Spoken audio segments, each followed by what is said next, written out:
আগে যে তোমাদের একটা হোমওয়ার্ক দিয়েছিলাম বাইনারি যোগে, তার অ্যান্সারটা তোমাদের কাছে দেখিয়ে দিই। এটা কোশ্চেনটা দিয়েছিলাম তোমাদেরকে।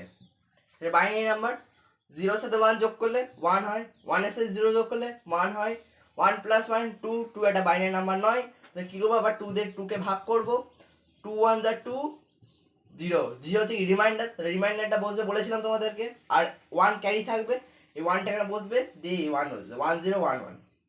এটা বলেছিলাম তোমাদের বাইনারি হোমওয়ার্কটা দিয়েছিলাম। আজকে একটা নতুন জিনিস তোমাদের করাবো, সেটা হচ্ছে বাইনারি মাল্টিপ্লিকেশন।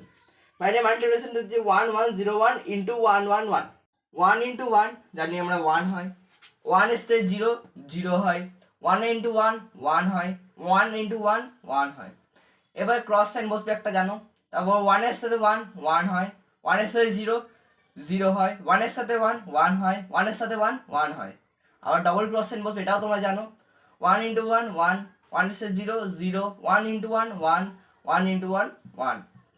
এবার এটা আমি কি যোগ করবো, তাহলে 1 1, দুটো 1 মানে কি 2, 2 এর বাইনারি নাম্বার নয়, তাহলে কি করবো 2কে আমরা 2 দিয়ে ভাগ করবো, 2 1 যা 2, এই যে 0 বসবে অ্যান্সার, 1 ক্যারি থাকবে, মানে 3টে 1 হয়ে গেল, কিন্তু 3টাও বাইনারি নাম্বার নয়, তাহলে আবার ওইভাবে প্রসেসে আমরা আসবো।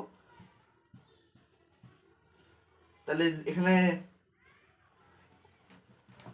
সরি একটু ভুলে গেল, 1 এখানে হবে আর 1টা এখানে ক্যারি থাকবে, তাহলে 3টে 1 মানে আবার সেই প্রসেসে আসছে, 1 বসছে 1 ক্যারি থাকছে, তাহলে এখানে 1 ধরে নিলাম, এখানে আমরা 1 আছে আমরা, তাহলে 1 ইন্টু এই প্রসেসে আবার এলো 0 আর এখানে 1 ক্যারি থাকলো।